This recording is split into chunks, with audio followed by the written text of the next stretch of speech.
Et bien salut tout le monde, c'est Adrien, j'espère que vous êtes tous très bien. Aujourd'hui du coup on se retrouve pour une nouvelle vidéo pour la configuration du panneau de configuration de Nvidia. Donc surtout n'hésitez pas à faire un petit point de restauration, donc on va leur faire.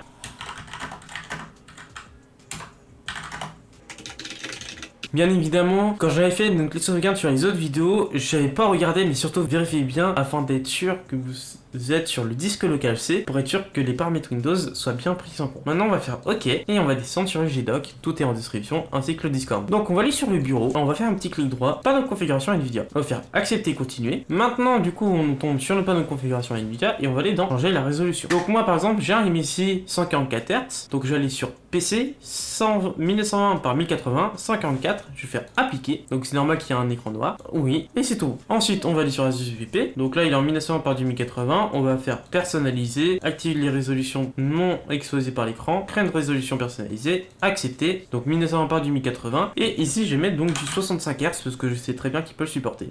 Oui, ok.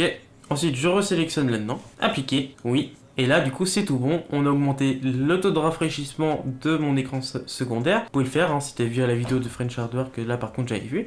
Mais ça, on est sûr et certain que du coup, là, on a les vraies résolutions de nos écrans respectifs. Maintenant, on va aller sur régler les paramètres des couleurs du bureau. On va donc faire teinte 359 degrés. Et moi, personnellement, donc vous pouvez augmenter l'éclat numérique. Donc vous n'allez pas forcément le voir, mais moi, oui.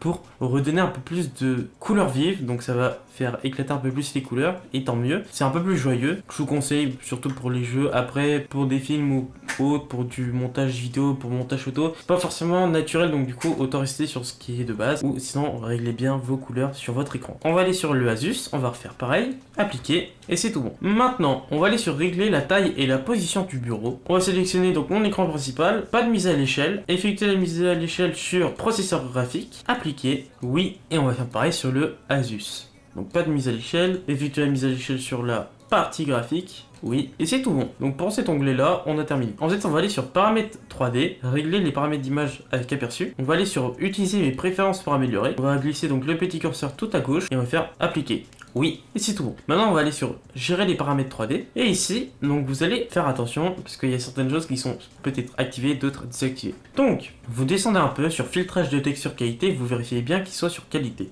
Sur le mode faible latence, désactivé, ou alors vous pouvez l'activer, apparemment ça a pu être bien mieux au tout départ du lancement, c'est pas forcément le top, soit vous l'activez, soit vous le désactivez comme vous voulez. Mode de gestion d'alimentation, on va donc le changer et on va mettre privilégier les performances maximales. Ensuite occlusion ambiante désactivée, synchro vertical désactivé, et maintenant on n'a plus qu'à faire appliquer. On peut fermer le panneau de configuration Nvidia et c'est tout. Je vous remercie d'avoir regardé cette vidéo là, n'oubliez pas les GDoc et le Discord en description, sur ce je vous laisse et c'est tout le monde.